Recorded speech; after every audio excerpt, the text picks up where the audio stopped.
काही दिवसांसाठी ना मी थोडासा ब्रेक घेतला होता. खरं सांगायचं झालं तर ना काही करावंसंच वाटत नव्हतं. सगळं ठीक असून सुद्धा मनात एक वेगळाच थकवा जाणवत होता. फोन हातात घ्यायचा, कॅमेरा समोर ठेवायचे, पण शूट करायची काही इच्छा होत नव्हती माझी. कधी-कधी आयुष्यात असा एक टप्पा येतो जेव्हा आपल्याला फक्त थांबायचं असतं. कुठेही पोहोचायची घाई नसते, कोणाला काही सिद्ध करायचं नसतं, फक्त स्वतःसोबत थोडा वेळ घालवायचा असतो.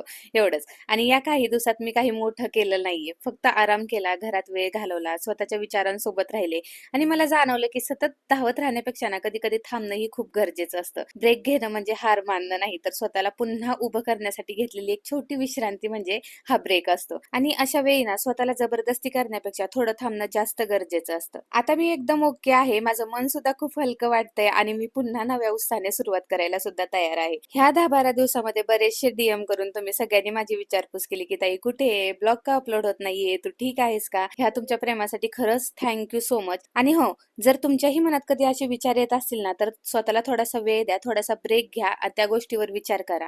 भेटू पुढच्या ब्लॉगमध्ये. Bye bye.